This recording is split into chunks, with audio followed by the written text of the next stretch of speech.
ఒకప్పుడు అడవికి దగ్గరగా ఉన్న ఒక పెద్ద చెట్టుపై ఒక కాకి నివసించేది.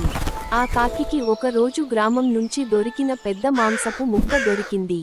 ఎంతో ఆనందంతో ఆ మాంసాన్ని తన ముక్కులో పట్టుకుని చెట్టు కొమ్మపై కూర్చుంది.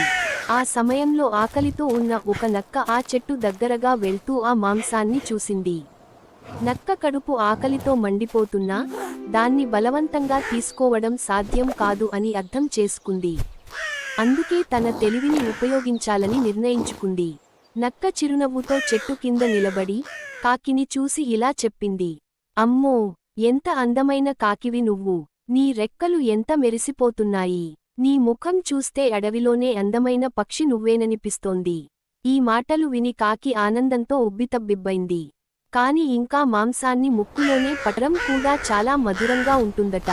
నీ పాట వినాలని చాలా రోజులుగా ఉంది అని పొగిడింది.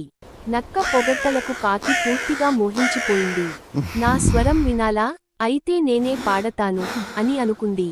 కాకి పాట మొదలుపెట్టడానికి ముక్కు తెరిచింది. అలా ముక్కు తెరవగానే మాంసపు ముక్క కింద పడిపోయింది. అది నేల మీద పడగానే నక్క వెంటనే దాన్ని పట్టుకుని తినేసింది. తర్వాత పైకి చూసి నవ్వుతూ చెప్పింది. అందమైన కాకి, నీ అందంతో పాటు తెలివి కూడా ఉంటే బాగుండేది. తన తప్పు అర్థం చేసుకున్న కాకి చాలా బాధపడింది. పొగడ్తలు విని మోసపోయాను అని తలదించుకుంది. ఆ రోజు నుంచి కాకి ఒక విషయానికి నేర్చుకుంది. ఎవరి పొగడ్తలను గుడ్డిగా నమ్మకూడదు. మాటల వెనుక ఉన్న ఉద్దేశాన్ని అర్థం చేసుకోవాలి.